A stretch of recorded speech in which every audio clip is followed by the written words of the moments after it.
I went to the future and things had changed. They didn't have toilets and wouldn't explain. Why? Where do I go if I need to do brown? I can't do a brown with no toilet around.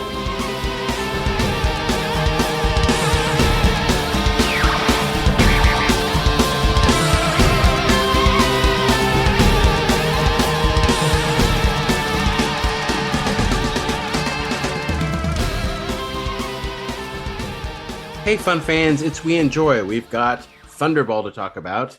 The next in our, I remember when we were trying to record this over the weekend and we had some hangups. I said the next Connery Bonnery, the next Connery Bondery film. So we're going to be talking about Thunderball, 1965, full-on BondMania in full effect, with Goldfinger in this back to back. And this is sort of the peak of 60s Bond. We've got that to talk about, and also. The next episode for our regular listeners is going to be You Only Live Twice. But if you are a Hudson Hawk tier member of our Patreon, you will get a special Casino Royale edition of the 1967 movie that was released. There have been, there were a couple of Casino Royales before the Daniel Craig Casino Royale. And so we're going to be doing the 67 one. We may even talk a little bit about what was it, 1954? 1954 Climax, an episode of Climax that was Casino Royale. That TV movie that happened. So yeah, all about Casino Royale because that was released between Thunderball and You Only Live Twice. And so we'll be doing that for our Patreoners. But yeah, let's talk about Thunderball, a movie that I, as 60s Bond movies go, enjoy more than Goldfinger, which Goldfinger gets all sort of the shine here for the most part as being many people's favorite Bond and what many consider to be the epitome of Bond and especially Sean Connery Bond. Thunderball, I like more as a movie and just as a plot, just an adventure action movie. I will say that like the first 20 minutes of Thunderball are silly and also problematic in different ways in what I call the spa pranks segment of the movie. But we are circling back, we're the Mattitude Eric. I'm Matt Fowler. Say hello, strikes like a Thunderball Goldman. Hello, everybody. It's there's a lot to unpack here, starting with the fact that it's just funny that Thunderball and Casino Royale 67 would open as back-to-back Bond movies, even if they're not one's considered quote-unquote official. But the fact that they both would become weird rights issues for Eon and the Bond rights holders as the years progressed. Like any fans of any franchise know, whether it be Marvel or Hannibal Lecter, once you start splitting up rights, things get really sticky. And so it's interesting that Thunderball and Casino Royale both have that issue. But also, Matt, this was there's a lot I enjoyed about this movie. GoldenEye and it maybe are a little bit Goldfinger, a little bit together. I'm gonna do that. I do that all the time, but I have to think about it. But yes, we have to get over the fact that the first 20 minutes of this movie have James Bond use a jetpack. Like we're so far into like goofy superhero shit with Bond. And we have Bond at his most rapey in this movie. So there's two things I want to talk about here. We'll get into the rights really quick because that's a really important thing with Thunderball. But yeah, the opening of this movie, one thing I like about it is that it's Bond on leave. Yeah, in the books, he's actually forced to take a leave by M because he's become so jaded and cynical. And he just like, you need time off. You need to sort of rest and recoup. And it's funny because Connery in this movie is, he's looks notably older than he did just 3 years earlier. Like it has taken its toll. And he is also off screen, very jaded, very cynical. Cranky. Hates the fame, hates the press and how much they hound him. He's also going through a divorce. He's been married this whole time since he started the Bond movies to the same woman, and he's going through a divorce. He's having a rough patch in his personal life, and his hairpiece in this movie is flatter. Like he looks different than he does in GoldenEye just a year earlier. Mm-hmm. So we're getting the wear and tear on Bond here, and so it is funny that it's like Bond in the movie too is trying to have a sort of an R&R, right? Like he's trying to like take a break, and it's only through this break that he gets his break in the case of what's going to happen with Spectre, because he happens to be staying at the same spa that this plastic surgery like scheme is going on where they're going to take these nuclear weapons. But I think it's important to know, for just in general, for the lore, that man, Bond is a much bigger sex pest when he's not working than when he's actually on assignment and doing things for quote unquote king and country. Right. Like maybe Bond needs to work, because if Bond is actually just a private citizen doing things, he's going to be, as you said, exponentially more rapey and problematic to the physical therapy nurses at the spa. So it's just that weird, again, there's many things that are problematic in these early movies. We understand that, we understand that's just the era, even though it's like, there'll be these cringe moments, but it's a weird thing here because Goldfinger, I'm trying to not say Goldeneye. Yep. Goldfinger has a scene, obviously, where him and Pussy Galore are like struggling and fighting, and then he kisses her, and then they do the thing of like, she instantly is like, oh, she like, which of course is its own shitty thing, right? Like, oh, she's fighting it. Well, if you just get in there, she really wants it, which is terrible in itself.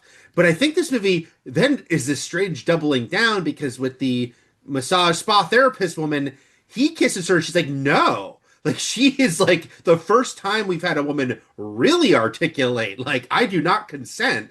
So then it gets like really bad when he blackmails her. Like, he's like, yeah, it's like, hard that? because, so it's like, does she deal with this all the time just because she's a woman of the era and she's at this physical therapy like retreat, whatever, Right. this spot, or is it just Bond? Is he the worst of them? Right? Yes. Like, is this just like, oh my God, James Bond is coming here for a few days? This is the worst. Right. We all warn each other about this guy.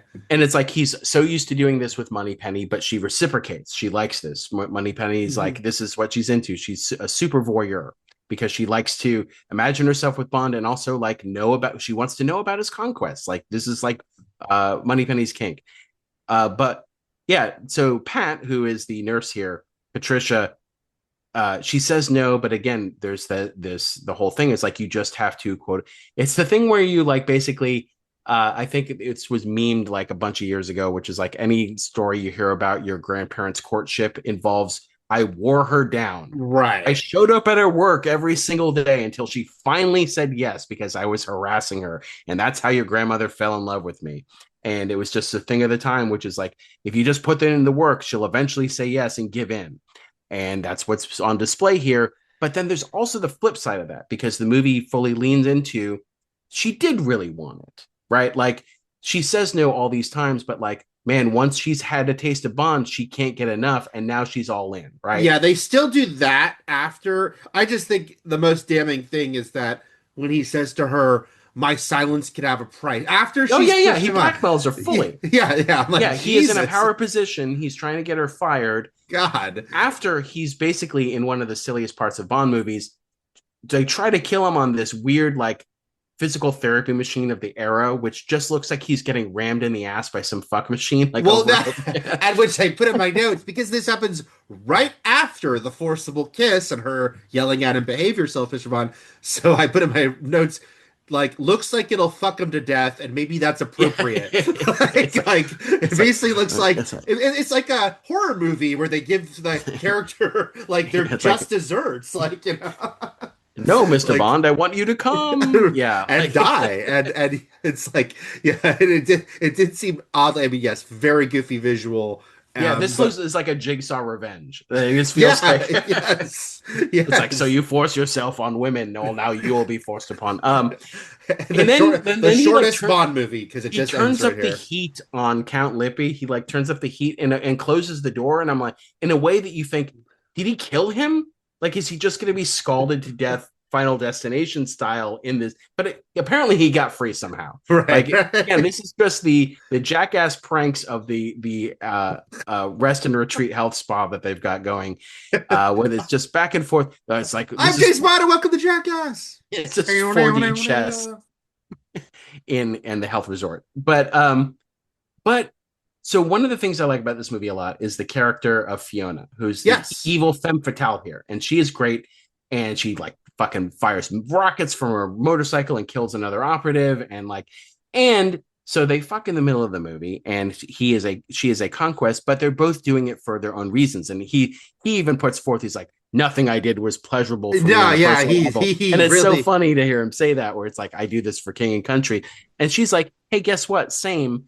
But then she has that line. And this is an interesting thing that I think obviously this movie was not going to lean into more, but it actually goes back to what you were just talking about with Pussy Galore, which is like, I'm not someone who's going to change their alignment just because I've had basically your magic James Bond penis. You know what I mean? yeah, yeah. Like you did not fuck me to the good side. I am still evil and I'm going to kill you.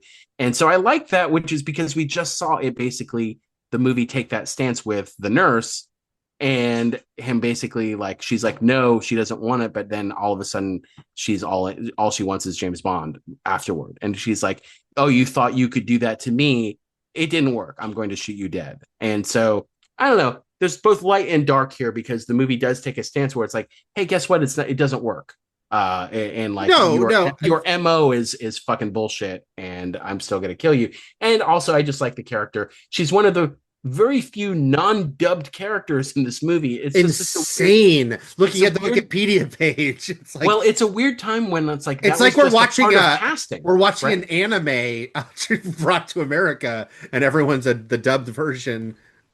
Isn't it just a weird time though, where like, yeah, we're gonna cast this person, but dub them like that was just a way you thought. But it feels like this is way more like there's something about the Bond movies, and I don't know what it is with the international cast. I think they go for the look first, especially with the women, because they hire beauty pageant winners, right? Yeah. Like they literally, the Bond girl in this movie was Miss France or something. This seems egregious. I don't think if we look up a bunch of other hit movies from 1965, American produced or UK produced, that they would have this many dubbed actors. Yeah, it is pretty funny. But Fiona, like the character a lot. That line is great. It's another thing, we talked about this with Goldfinger, that a series quickly becoming self-aware. So it's like we're coming off. It's like the last two movies had him like, basically turn these women with the magic penis of Bond. But the last one is more egregious because Pussy Galore, like we said, comes in so late to the movie. And then it's like basically that one sex scene seems to completely... She kind of has very small amount of screen time comparably, for sure. Yeah. So it is a very self-aware line to have Fiona say, hey, this doesn't work on me.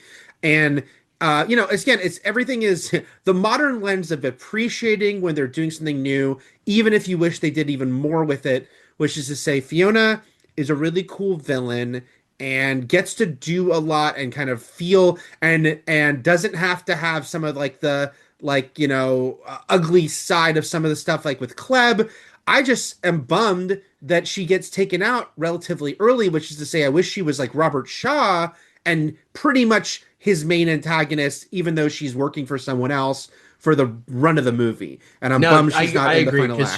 She's great. But I do think she still gets really cool scenes and she does some really cool stuff. She just doesn't make it to the third act. And she was, again, as far as like something different, she's way better villain than Largo, who I want to talk about because he is very much again, we're coming off of Dr. No and then Goldfinger and now him, the epitome of what we know as Bond villains, right? Like they've got some like physical thing that stands out, like the eye patch. And this is the first movie where Bond plays actually, because we didn't get a Casino Royale. This is his first time playing a card game against a villain and winning, the thing you think of when you think of James Bond as far as like the casino scene.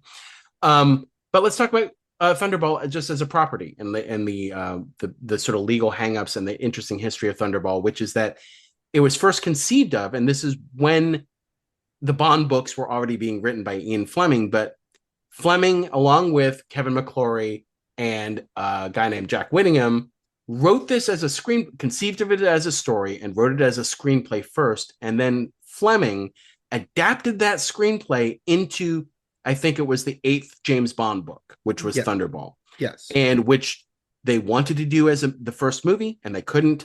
And then at this point, in 65, because Bond was so huge and making so much money, they were actually able to work out a producer deal with Kevin McClory, who has always contested the rights to Thunderball, to bring him on as a producer to Thunderball so that they can make this movie, because the rights were always shared because it started as a co-written screenplay. Right. Well, so basically, so it's funny. I knew this movie would, I knew going into this watch that, hey, this is the movie that becomes a big issue for them, and Never Say Never Again is able to be basically a remake of this movie, and they try to do another remake of this movie because the rights were held separately. I didn't know all of the why of it. Opening credits, I see that the story by credit isn't just Fleming, it's got three names, and I think that's got to be part of the trouble spot, which of course is correct, but yeah. I mean, when I read up the whole, there's like, a whole wiki thing where you can read like, the whole thing that happened here. But to me, it's like, okay, yeah, Fleming was definitely in the wrong because he and these two guys write a screenplay about James Bond that doesn't go anywhere. And then he decides to turn it into a book without getting their, agreement or any legal clearance on that. So he's, putting their ideas into his book too. So he gets, an understandable lawsuit. But yeah, the end result being McClory is given the screen rights to this story going forward. He's given the screen rights starting in 76. Mm-hmm. So they get a 10-year window, but then in 1976 he starts it up because he gets the rights to the screen. That's why we eventually do get Never Say Never Again with Sean Connery returning. It takes, I don't know, 7-8 years for them to get the movie done, but he starts that process in the mid-70s when he gets the rights back.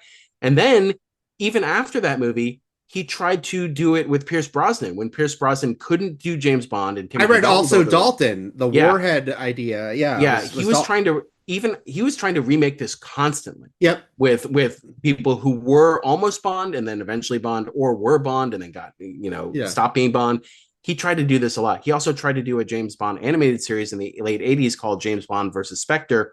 And then Aeon actually countered with, what was it, James Bond Jr. or whatever? Yeah. Like their actual animated series that was in the late 80s, because there was Kevin McClory was he died in the early aughts, but or mid aughts. When did he die? He died in 2006, right as Casino Royale was coming out. Yeah. It would have been funny if he succeeded. I almost wish we had the weird experiment of multiple remakes of Thunderball so that everyone who ever played Bond does a Thunderball.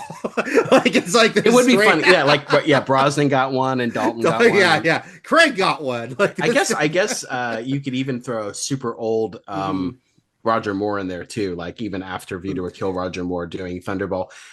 So the interesting thing about Never Say Never Again, and it's not like at that point they hadn't recast M because the original M had died and there was already a new M, but there was the same Q still. Yeah. And there was the same Moneypenny going on when Never Say Never Again came out. But it is funny that you have Connery did come back. We did have like Max von Sydow was Blofeld. Mm-hmm. And, we had a different actor as Largo. Kim Basinger was Domino, who's the Bond girl in this movie.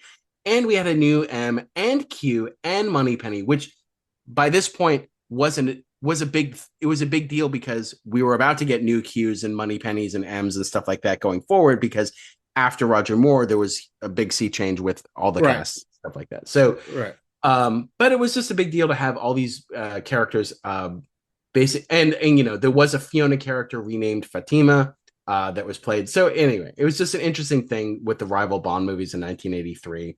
And it was interesting to and I remember this being a huge issue too. Just the fact that Thunderball, the book, is the introduction into Bond lore of Blofeld and Spectre. Yeah, it doesn't happen till the 8th book. Yes, right. But then the movies put both those things in earlier. But part of the lawsuit agreement gave McClory the rights to Spectre and Blofeld after that decade passed, which is why Never Say Never Again gets to use them, and no Bond movie could use Spectre or Blofeld after Moore until we got up to midway through Craig. And it took a lot of time for MGM and Eon and the Broccoli's to get all the rights, like we saw with Marvel, this long process of slowly kind of gathering back these things that have been split off. Casino Royale is a way more simple thing, which is they sold the rights separately, kind of like it's very Silence of the Lambs, where it's like, we can't use this one book, but this becoming so much more specific to the fact that it took away the main villain. It's like, how crazy would that be if like that's why the Craig series starts with a different villainous organization. Yes. Right. That's why it's Quantum. And like, then you just find out that Quantum is part of Spectre. Right. Going forward. And that's why the Roger Moore movies also feel like he just fights a bunch of Goldfingers. Like Right. Roger Moore movies are him against some billionaire megalomaniac who wants to destroy the planet with nukes or whatever and start a utopia in space or underwater. And like there's a few that are more grounded than that, but a lot of them are just these over the top one-off villains. And there's no like evil Spectre organization. And I think one of the big parts of Thunderball that I like is because it's Spectre heavy. And because we get like these operatives, and it goes back to something, we took a break with Goldfinger, but it goes back to From Russia with Love, where we have the number 1 and the number 2 and the 3 and whatever. And I am forever amused by the fact that, so we don't see Blofeld's face in From Russia with Love, but I love the scene that is very much parodied in Austin Powers here, which is like the Spectre meeting where he electrocutes the guy in the chair and drops him underneath, and stuff like that. But that Blofeld himself is hidden from the Spectre room. Yeah. like it's not even that the camera doesn't focus on his face. It's like he is blocked off himself. And like none of you get to see who I am. It's funny. I laughed at that scene also because if you did that scene today, you do the thing where a bunch of those people are there on like holograms and stuff. But because they're all in that room, it is just funny to me that we follow that one guy as he enters the meeting, but it's through a secret room. That's Largo, yeah. So the number 2 guy, but that means it's like in a bank, like it's just a hidden room. So they bank. all went in one by one and never came out. Like it's just funny to imagine that all these people have like just go do. I just assume they all travel via pneumatic tube. Sure. Different. It's very Largo, by the way, being a name of a local little venue here where How Did This Get Made? It's home venue in LA, but also where Fiona Apple used to play all the time. So I've never heard Largo. Largo is a whatever of a villain, which except for the eye patch, there's like nothing that really stands out. No, he's very one note, which is what you sort of expect from Bond villains. But the only thing I give Largo credit for is as number 2. He's got this grand scheme, and they go around the room and they each have to report how much money they basically extorted because they're basically an organization for hire that other people hire to do things. And then when they don't bring in enough money, they get electrocuted or whatever. But his whole thing is stealing these nukes. But he's also like a field operative because he's diving with everybody. Yeah. Like when they go get the nukes and he's out there in the scuba gear and he's also fighting with everyone at the end. So he's not just like guy in the chair. He's not just So he's also very much an epitome of a sneering mustache twirling without the mustache, shark holding millionaire rich guy who has like a basically quote unquote kept woman, a captive woman that basically he's the sugar daddy for. I found Goldfinger, even though we both kind of mocked Goldfinger as a character, the fact that he's introduced in back-to-back scenes where Bond makes him lose games and all that. But I actually thought he was a more memorable character, maybe because he seemed kind of like a whiny bitch, because he seemed like, there was for sure. He made more of an impression, Goldfinger, than Largo does, who, is just kind of like, basic villain. But which is why, again, I'm glad Fiona is there to kind of shake things up a little more. Here's an interesting thing about this movie, which is like a lot of people would argue. In Goldfinger, he had a chance to kill Bond with the laser. He doesn't because Bond sort of weasels his way out. He still could have kept killing him. He was again captive for almost half the movie. He could have just killed Bond. Here, it's more of a chess game because they know who each other are, and they just can't do anything. Especially Largo. And there's one line I wish they had a few more lines about this. We can't kill Bond because if we kill him, they'll know where the nukes are. So it's sort of this thing where they can't kill him or make him disappear because it's this worldwide search, and Bond just happens to have the best guess of where these nukes are because of his spa days.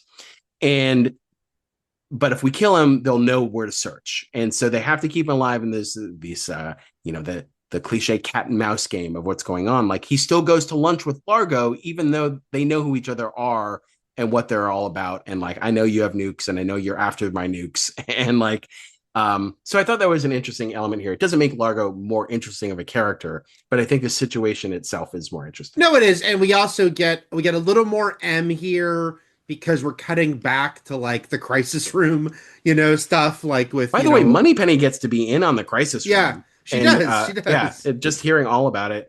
So she's fully in the inner circle at this point. I also like A the very fact cool crisis room, by the way, with the giant windows and very yeah. I like the production design. A lot of the stuff in this I movie. love the moment when they reveal and it's this green screen effect that they've got going on where, and it's also like the screen that everyone's looking at is like not even forward facing. They're like diagonal and off to the side. And it goes up just to show a big red circle radius of like, this is the radius of where we think the Vulcan could have gone. It's a large radius. We need you all to search here. That's it. It's this huge reveal for 10 seconds of information that like they could have just given him a piece of paper. And it's supposed to be this giant, and it's huge. It takes up the like ceiling to floor like map of the world. The other thing is that everyone in that meeting is a 00, and we don't see any of them. No, yeah, we have that scene. Yeah, it's all their backs in the chairs. That is funny that they do. So we that. don't get to see the infamous 00. Who is it? 8. Who I looked up 008 after our Goldfinger conversation, and he's referenced several times in the books. And he's just this. His name is supposedly Bill, and he's just like a much more cautious and careful operative than Bond, who is seen as more reckless and haphazard. And so he's always being threatened to be replaced by the much more responsible 008. So I wish we had gotten I wish at least the chairs, for no reason other than being a stupid production design move, had everyone's 00 numbers on them. Oh, that would have been great. I wish that too. And it's funny that they didn't show them because it's not like with, we're seeing with Felix already or Blofeld. I know they haven't seen his face, but especially Felix, like, it's not like they feel like, oh no, we can never recast if we show someone as 008 or 006 here and we're fully committed to them forever. They could have had someone else. Well, this is another lighter recast. And at this point, I don't know why they're doing it. Terrence Young returned for this movie. It's his third and final Bond movie. Maybe we know he wasn't going to get Jack Lord back at this point, who he cast in Dr. No. But so maybe he went for a more Jack Lord type because it's not Jamaica, but it's the Bahamas. This is very much another sort of Caribbean tropical setting for this movie. And we get like tropical lighter back, much more in the field, much more doing things with Bond like he did in Dr. No. And there's a whole team. There's other people. There's Paula. There's another guy. I can't remember his name, but Pinder.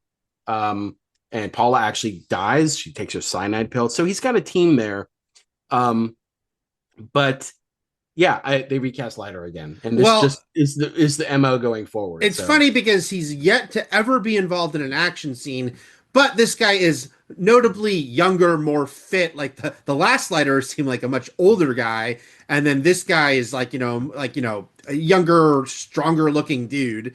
To the point that I thought, oh, maybe he'll get an action scene here. Nope, he just sends Bond into the water. He does not. You just mentioned her in passing, but I want to say in a movie filled with beautiful women, Paula was my favorite. And again, it's funny because I was like, oh, he has like a beautiful agent working with him. And that, like, it seemed like it was going to be a cool thing where she was, first of all, first time we're seeing like a female field agent at all. And that, oh, she could be really involved in this. She's taken out. Now, you just told me the way she died, and I didn't follow that at all. Is she took her cyanide tablet?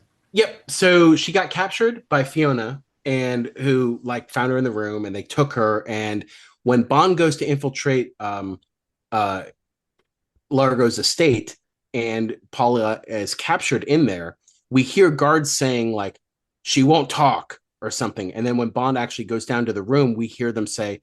We hear them say she killed herself. It must have been hidden in her tooth, her cyanide.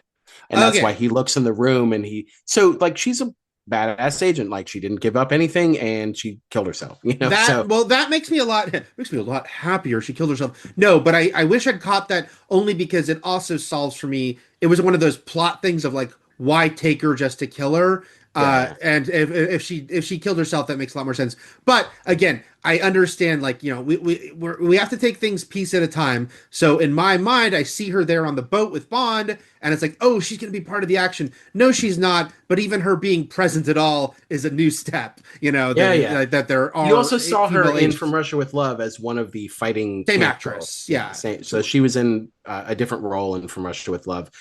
So the actress who plays Fiona, Luciana Paluzzi, she tried out for Domino, but didn't get the role. But then she's like, "But we want you to be the villainess," and she's like, "Even better." And so, but Domino as a Bond girl.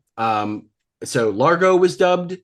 Domino was dubbed. A Domino was played by, I think she was the one who was Miss France in like 1958. Mm-hmm. And the strangely enough, the therapeutic nurse at the spa was dubbed as well.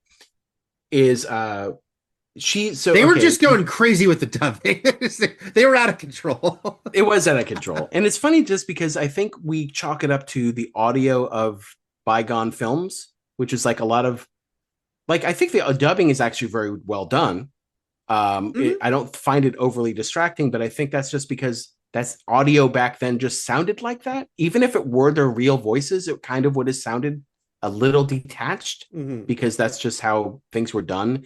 And then, of course, spaghetti westerns would just shoot that all to hell because everyone was dubbed because that was a weird way of filming things. Like their weird Tower of Babel, everyone speaks their own language and then everyone gets dubbed.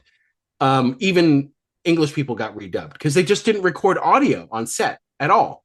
They just did it all later. It was crazy. Anyway, Domino is the almost like could have been is almost a Tilly character because she doesn't know she wants revenge until the third act. Like she doesn't know that Largo has killed her brother.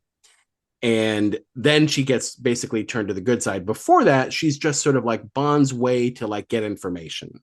Yeah. She's like an in because she's with Largo. You know what I realized, and I realized this came first. She's kind of a Miss Tessmacher thing, which is in Superman. She's just Lex's girl until Lex is going to kill her mom. Like like her mom is in the path of his missiles. And so here it's like he killed my brother, Well, now she's in the path of Bond's missile. You know what I'm saying? Is that this is penis? So Domino and she actually gets to kill Largo at the end. Yeah, so, that was really surprising, and I like that a lot. Domino basically, it's funny because this movie does not end with Bond having sex with her because they get the skyhook. Which is, before the Dark Knight, there was Thunderball with Skyhook. But so they had to make sure that we knew that they had sex previous. So like and I guess it's underwater sex, which like, I don't know what was going on with this. It's like, I hope we didn't scare the fishes. I'm like, what was happening? Like, you can't, that doesn't work. I don't know how, like, you can't just like have scuba sex. It doesn't, anyway. I guess Bond will find a way. Yeah, I don't know. So they needed to let us know that his conquest did happen, and it's like so that we didn't leave the movie like with no closure. We're like, was she truly a Bond girl? Like Bond lost it, man. So unless he's like a skyhook sex, and then that's what I thought. That's what I thought. But yeah, she's fine. But what I like about this movie too is that, again, there are some moments of this movie where they lean really heavily, like the identity of this movie, and it's on the posters and everything. Bond in the wetsuit with the harpoon gun, and him in all red to distinguish him from the black evil goons underwater, is the underwater photography and the choreography and the final underwater battle scene. Like, that was a huge part of this movie. And again, looking back with decades later, like, we've seen better. Obviously, this is like a huge part of this movie. Yeah, for sure. Huge pioneering thing for the time that some people will argue, like, especially the getting of the nukes and everything at the beginning and putting the tarp over the Vulcan, like, takes a lot of this movie. Like, it's a long stretch of this movie. But things, again, this is like a first for things, which is like we're seeing this type of underwater photography in a massive scale for the first time. It's not like we didn't see it already, but to this scale and this clarity. And probably, well, also I'm gonna only guess, but I'm guessing in a non-nature documentary setting, right? Well, even in like, okay, so it was all choreographed by Rico Browning, who at that point was doing the Flipper TV show. So you were probably seeing underwater dolphin shit and people with dolphins. We talk about when you're a little kid, you just watch what's on. I watched Flipper reruns, black and white Flipper episode.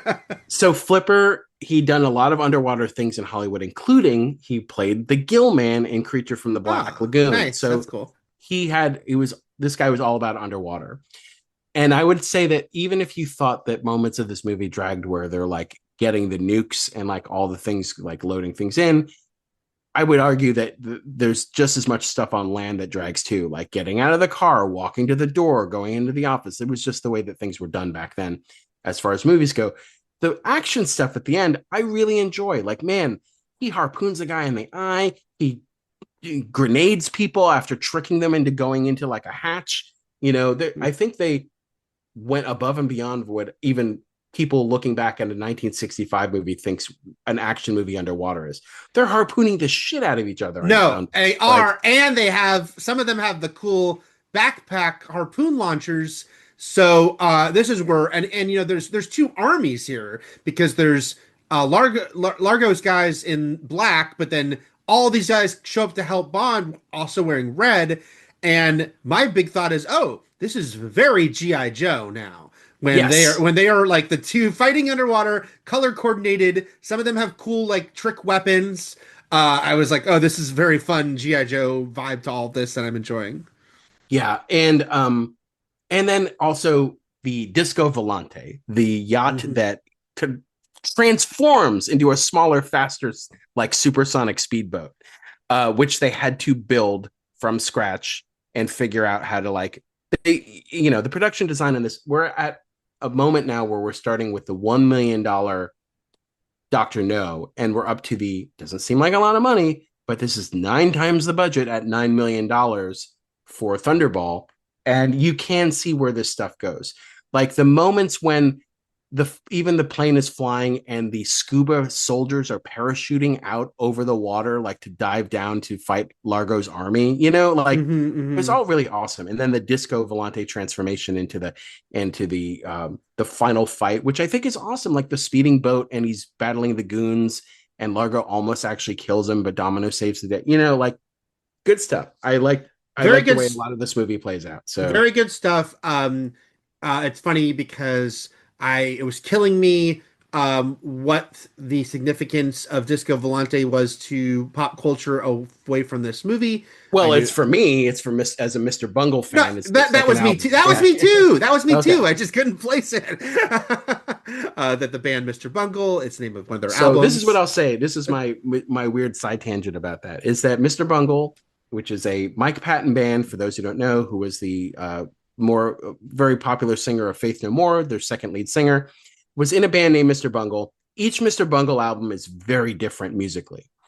Disco Volante came out and was very different than their debut album. And I got to see them not only at the Limelight in New York, which was a church that had been converted into a club/concert venue that was run by a man named Peter Gatien, who had an eye patch and went to prison for trafficking drugs through that club. Okay. And was also the father of my high school classmate Amanda Gatien. So anyway, this is Matt Fowler lore. But I saw Mr. Bungle play at the Limelight, kind of to a pissed off crowd because they were playing stuff off their new album, which sounded nothing like their original album. But among the songs they played and covered was Thunderball. That's pretty cool. Tom Jones, we can talk about the song of this movie, which was sort of a backup song, because they had one originally called, and this is something for you, Eric, Mr. Kiss Kiss Bang Bang. I saw that, yes. So Kiss Kiss Bang Bang originated as a pulp term from Italian international marketing to describe James Bond. He was known in Italy as Mr. Kiss Kiss Bang Bang. And they then transformed that into a possible Bond song for this movie called Mr. Kiss Kiss Bang Bang. But because the producers decided they wanted the title of the movie in the song, like Goldfinger, they came up with a new song called Thunderball, which is a great song. And reportedly, rumored to have happened, Tom Jones did this song in one take and passed out during the final part where he's holding that note for a long, long time. And he just gave it his all, passed out in the studio and woke up, and they're like, you did it. You sang Thunderball. And that was the Thunderball story. So it was interesting for me. Tom Jones, I think of in my mind, Tom Jones is like the 70s. So I didn't realize he was already very established by the mid 60s. He would only be like 25 when he did this. But it's also funny, the whole thing with, the title, only because while most Bond theme songs are the title of the movie, they're not all. There are exceptions. And the Craig era had a couple, but even, there were other ones in the Moore era. It is funny, of course, like they didn't do a song called Octopussy. No, but Yeah. this would get broken with, I will say this. The Spy Who Loved Me has an amazing song, as Nobody Does It Better. But she does say The Spy Who Loved Me in the song. It's part of the lyrics. It's on Her Majesty's Secret Service breaks it. That's true. Well, not only does that break it, but like it also doesn't play the opening credits. It doesn't play it at the opening credits. But that movie, I guess I was just thinking of like more traditional Bond movies, because that movie I feel like is its own world. Yeah, it's sort of like among the Connery and Moore movies, it stands out and steps out as its own sort of like pocket universe almost. I really like the title Thunderball. I like the song Thunderball. Like I said, I've got that Bond. Never is it explained except that the operation to get these nukes is called Thunderball. Yeah, that's it. Thunderball, my favorite member of the Wrecking Crew in Marvel. So I'm pro Thunderball. In the lyrics, the dude he's describing is James Bond, because it's basically like he acts when others would run. There's no heart he won't break. He has no regrets about breaking hearts or whatever. And he strikes like a thunderball. So whatever a thunderball is, strikes is cum. That's code for cum. Yeah, it is. That's what he does. That was my thunderball. It's all code for cum. Yeah. Code for cum. By the way, I'm jumping around here, but Disco Volante, I fucking love the crew member MY Disco Volante shirts. You can get those shirts online, by the way. I was about to say that, but yes, you can get those shirts. Someone's got to make those shirts. Everyone makes those shirts, which is to say, I could buy it on TeePublic for 19, or I could buy it on the official Bond store for 41. So it's all you need is to figure out what font it is, and you can make I'm actually most impressed that the official Bond store has it. That we live in an era where they know we got to make this shirt. People are looking for this shirt. Yeah. So we better have this. So yeah, the underwater stuff in this movie is awesome, I think, and as is the Disco Volante, as an almost a third action set piece thing, which is like it's so played up, and it's a plot point too, because they're sort of like, well, he's just got this yacht. He couldn't travel this much distance in 6 hours. How would he hide the nuke so far away? Anyway, so it's like, turns out it's a jet boat or whatever, Spectre souped up version of a yacht. And then also James Bond gets like a jetpack scuba thing that he like blasts past people down like underwater, and like fires those rockets and fucking fucks those guys up. Anyway, you feel like that escalation. The series is becoming more and more popular. Budgets are getting bigger, and the set pieces become bigger. And it really sort of sets the template for a lot of franchises going forward. Mission Impossible is one of them, but it's like, what is our poster? What is the set piece? What is like the thing? It's a franchise that did this. It is so funny that they did this, but they did. Police Academy would be like, we're going to end with a jet ski chase. We're going to end with a hot air balloon chase. Yep. Like what is our thing? What is when they would have a mission in Moscow, you better bet that poster was about the mission in Moscow. Yeah. So it's like you almost like have this gimmick, and that's kind of part of the fun, is like, this is the one. It's funny that I don't know if you saw what I titled the Goldfinger episode that just went up, because we're recording this on Monday, a week before Thunderball will go up. I called it Assignment Miami Beach. So there you go. There you go. Oh, so we haven't talked about Nassau at all. Again, it's funny that this movie kind of goes back to the being mostly one location thing. Yeah, except for the spa. He just says like, I'm going to Nassau. The spa who loved me. No one's ever said that before, ever. But yeah, I was excited that this was a Bond movie set in a place I spent a few hours in 2 years ago while on a Disney cruise. Something Matt. Were you there for the Junkanoo? Which is their like big celebration that's depicted in this. I was not. I was there for the giant rain and windstorm that my wife and sister decided to stay in the middle of comedically but worrisomely as it was like blowing lawn furniture, poolside furniture everywhere. But yes, I was not there for the giant celebration depicted in this movie. Yes. All in the Bahamas. It gives, some great water shots here, a lot of cool scenery. Um, as far as like, and then the Junkanoo stuff, as far as like the segment that where he's like running, he's wounded and he's like being hunted by Fiona and the goons and stuff was really cool in the middle of the movie. Mm-hmm. As we would get a character like her. I'm trying to think of like a fully villainous character. I think we'll leap up to something like Goldeneye with Onatop, which Mm-hmm. is like Famke Johnson's very famous, memorable character, who I don't believe they sleep together even in the movie, but she's considered a Bond girl, who never turns, right? Like they have this flirtation, but Right. like they never turn on each other. He just kills her at the end. And other odds and ends of this movie, Q is back and he's in the field. Every so often a movie will have Q out Speaking in the of field. shirts, I want his what is it, blue or green giant coconuts Hawaiian He will shirt. always look the part. Wherever he goes, he will be dressed in the garb of wherever the setting is. And he will make usually the same remark, which is like, this is highly irregular, which is like the apex of British insults. When you know that he's really upset to be there. And we get a lot of gadgets here. We get the underwater camera, we get the mouth breather, we get the Geiger counter and stuff like that. But Q's out in the field. We briefly talked about the pre-credit sequence here, which is very silly because not only does it have a Spectre operative pretending to be his own widow, but the jetpack, which was an actual operational jetpack. So it's not like they faked that. Someone is flying in that with a helmet on. They tried to make it so that the helmet wasn't on because they thought that was a dorky look for Bond, but the person operating it was like, I'm not flying this without a helmet. So, Right. so they had to do the scene in green screen where Connery puts that silly helmet on and then takes off. That jetpack can only travel about a quarter of a mile, and that's why it lands, because that's how far jetpacks can travel.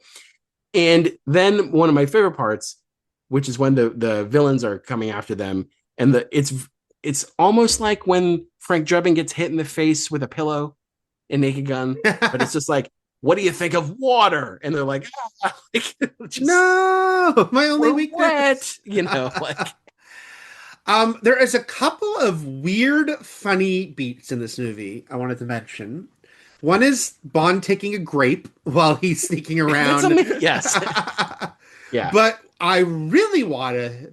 What is grape if not pre-wine? Yes, he's still yeah. drunk. Yeah. I wish that was his undoing. The villain's like, "What are my grapes?" Or he chokes on the grape and he's like, how did Bond die? Oh, him and his grapes. Yeah. But what is the shtick here? I'm so fascinated to know the story about the shtick with the hat rack, because they do a very funny thing, which is it become a recurring bit, right? He walks in, throws the hat. I think in the last movie, Moneypenny threw the hat, so it's almost like yes. Right. But they this were time, already doing a spin on it. yeah. This time he comes in, he's ready to throw the hat, but the rack has been moved right next to the door. So he's kind of bummed, like, oh, I can't throw it. I have to just put it there. And then, Eric, the biggest mystery of the series. The biggest mystery of the series, I cannot believe they never solved this. When he goes to leave, the hat rack has been moved and his hat is missing. What the fuck is happening with this hat? So this is something to look for when we do You Only Live Twice next. Let's look at the opening and see if Bond has a hat in the opening gunshot. See if they actually took his hat. Well, which reminded me that they finally, I assume, refilmed, because now it's in color. Him walking into the circle for the first time. And is that Connery now, or is it still some other guy in a hat? Is it the same? I don't know, but we have to see, since they took his hat, to see if it actually in the next one there's no hat, because I mean, it would have been funny on its own if they did he walks in and he's disappointed he can't throw the hat. Although I would argue he could have walked further into the room, turned around, and thrown the hat. That just felt like M being like, I'm sick of anything he does with whimsy. And no mirth. And like he's gonna come in. I hate when he throws his hat. I hate that it delights Moneypenny. I hate that anyone's having fun on my watch.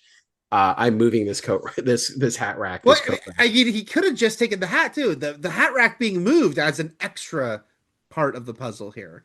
Yeah, he's like, not only am I gonna fuck him up here, I'm gonna take his money, take money, beep, money pegging, take Bond's hat, like while he's in the big meeting with all the other double O's. It's like an ending of a mystery, but we see like him sneaking behind like a special secret door to go get the hat and move the Man, hat. it would have been like when should Bond actually die and M is mourning, we just see him like petting the hat. He's kept the hat this whole time. I've got the hat.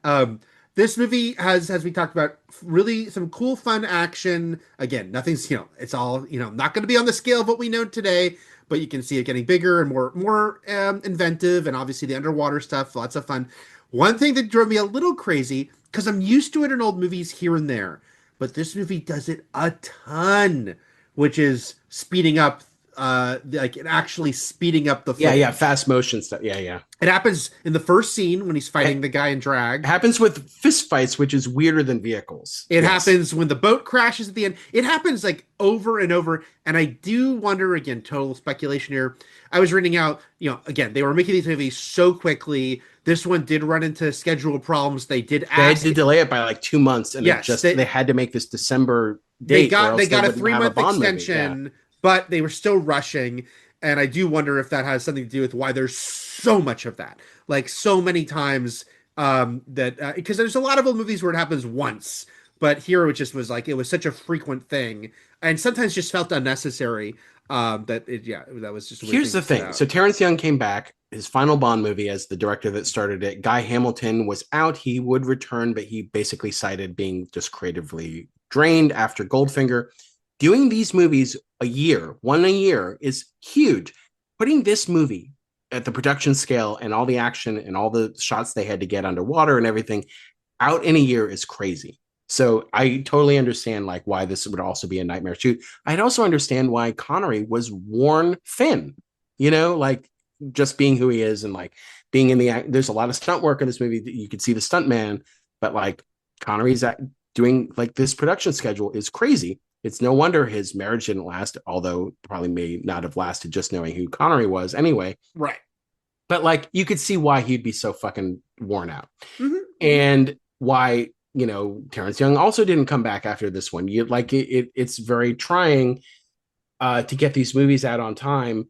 Yeah, the fast motion is also something I just chalk up to the era because other things do this a lot. No, they do for sure. It happens kind of like the dubbing. It's like these movies do things other movies of the era did. They just do it a lot. And this one, just a lot of the sped up motion.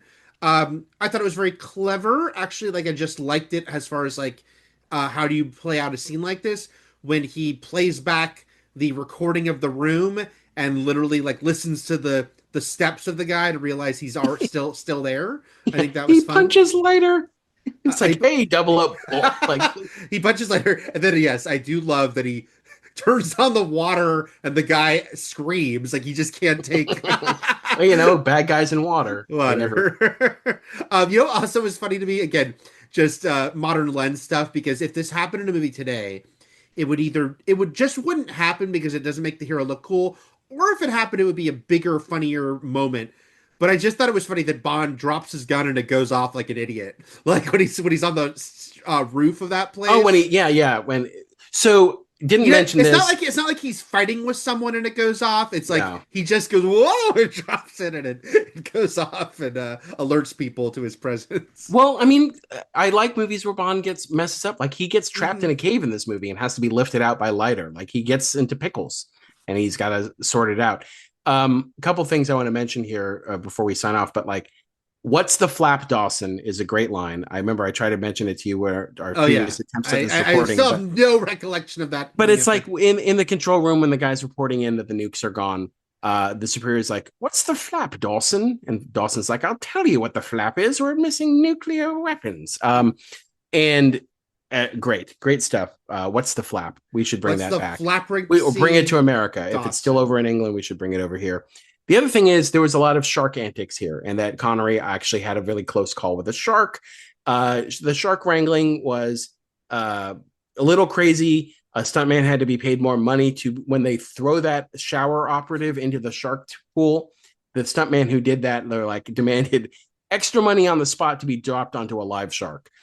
So one of the sharks got free, and like there's a scene where it is right next to Connery while he's swimming, and that is real. And Connery got the fuck out of that pool fast. And this is and there was a moment when Fiona explodes Count Lippy's car. Well, it's funny because he's trying to kill Bond, but Blofeld's put the hit on his own operative, so she kills the guy trying to kill Bond, even though she's going to kill him later. The stuntman almost got torched in that car too. Got out just in time as it drove off the road on fire, to the point where Terrence Young is like, "Where is he? Like, where the fuck is this guy?" Because he was supposed to jump out and no one saw him jump out, and it turns out he just jumped out like so last minute. Everyone thought he was still in the car. Jeez. This is just the Wild West of 1965 action movie filmmaking, and animal wrangling, which I'm sure was not up to code when it comes to no sharks were hurt in the mid, because I think a shark is actually being harpooned at the end. Yikes! Yeah, so I mean, that's like the first Friday 13th, just killing a snake on screen. Like it's like we just did fucked up shit to make our movies. They're still trying to figure out Bond's one-liners, because with Fiona, he does the "mind if my friend sits this one out, she's just dead." She doesn't say dead tired. It's like the cliff. Because Commando will steal that one. Yes, but I'm saying that it's like, it's funny because in the first one, he's like, what does he say? Like, he was on the way to a funeral or something. It's like most of the time he's just saying this is a dead person. Well, even in Dr. No, he does drive up with the dead person in the back and says something. Yes. It's like, excuse my dead friend here. He's very dead. Like, yeah. And he always dies in cars. Yeah. And it was weird. There was one that was clearly ADR that they decided there should be a line when there wasn't one, because there's no footage of Connery saying it, which is the guy that he fights in the shark tank when Largo closes it and they're both trapped there. Yeah. By the way, as an aside, and this isn't a lot of movies do this. The evil guy doesn't care about his henchmen, but you always wonder what the other henchmen think at this point. Like, hey, he just totally let our guy. And then there's even a main henchman that gets called out named Vargas, and it's like, look at this Vargas. He doesn't drink or have sex. Vargas, what are you all about, you fucking idiot? Like, by the way, it's very, again, all the direct pulls Austin Powers will do of like, these sitting around the table, that stuff of describing this guy, very funny. But the guy who gets killed by the shark, the 80-yard line is, "Sorry, old chap, better luck next time," which is just weird because there's no joke, there's nothing. I'm like, say sorry, old chum, Bond. Yeah. There is a shark, or say what's the flap, Dawson. It's good because the original thing that they dubbed over was him saying sharking, positively sharking. Looking at the camera. And the last thing I want to mention is something I both was amused by, but also baffled by in the very last few minutes of this movie, which is the random guy who frees Domino, who's like, doesn't like what's going on. Oh, the scientist. Yeah. Yes. The nuke guy that who they have suddenly gets this elevated thing of like this. He hears when Largo's going to torture her. He doesn't like it, decides to free her. And first of all, it's a legitimately funny moment when Domino, when Bond says, "Who's he?" about this guy. Yeah. And it's like, "I don't swim," and he just gives him that like life thing. I had to go back to make sure he lived, because I'm like, yeah, well, I mean, he lived he got thrown off the boat. He got thrown off the boat and then left to fend for himself because this poor guy saves her, like risks it all. But he was a conspirator. He was a villain. He was like working with Spectre as a nuclear consultant. Because when Bond is first in the little escape raft, before we know they're going to be like hooked up and flown out of there, I thought it'd be funny if that guy is with them, watching them have sex in their little, because if it was going to end with the boat sex. He gets skyhooked out too. He's like, it's the three of them. He's like, hey. I'd like to believe he got skyhooked. By the way, that Disco Volante explosion was so huge. Some of the time thought it might be the biggest explosion in movie history at that point, because of its impact and how much was basically it exploded windows 30 miles away. It was Wow. such a big like impact explosion. It reminds me of Friday the 13th part. It's so funny, these old movies, how like these practical explosions, but Friday the Part 7 that ends with the house blowing up when they're on the dock, and it's like a famous set story that they packed it with way more than they were meant to, so it's like a crazy giant explosion at the end of a Friday Yeah. the 13th movie of this like house blowing up. Like, oh, well, I'm glad they got it on camera.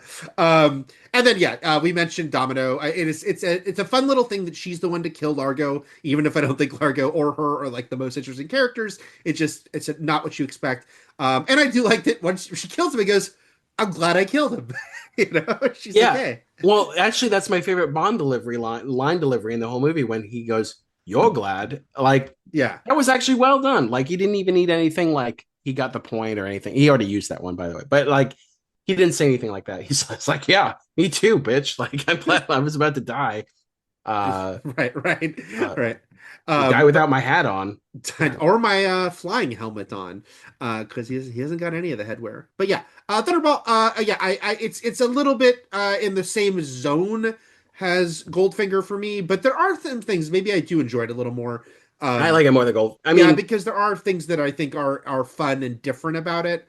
And even though I understand that Goldfinger also is like this progression, and we're kind of like putting in all these little pieces one on top of each other. But don't we are fight in the me. thick of Bond and Beatlemania at the time. Like these are Mhm. the huge two pop culture things going on, and it's so funny that Bond tried to malign the Beatles in the I was previous gonna say, movie. at least they didn't Yeah, make it a running bit where he's like those fucking Beatles. it's like, don't you know the Beatles are playing Nassau? He's like, oh, gotta get out of here. Um, That's the last. the Beatles are playing Junkanoo, which actually sounds like a music festival. So That's the last thing I want to see. You know how they did the Punisher killed Guar. I mean, they slightly changed the name. It's like, what if Bond like killed the Beatles in one of his the movies? Beatles, yeah. Yeah, they work for Spectre, and he just like takes them all Oh out. man, it's like, and how is our rock and roll operatives? Blofeld's like, and the Beatles are in the room, and then Blofeld electrocutes the Beatles. There you go. They could have done it. Could have had it Right to all. self. All right. Upcoming is You Only Live Twice, which is the fifth Bond film starring Sean Connery, and then again, Casino Royale if you are a Patreon If you're a subscriber. Patreon subscriber, I just remembered we should warn people for Woody Allen jump scare. Because if you don't know, you're gonna see Woody Allen in the middle of a quote unquote Bond movie. You will. So there you go. um for the first and last time. Yes, So yes. that's the only time we'll have to give you the Woody Allen trigger warning, I guess. Mm-hmm. All right. Until next time, everything is possible, but nothing is real. And Shakma. Shakma.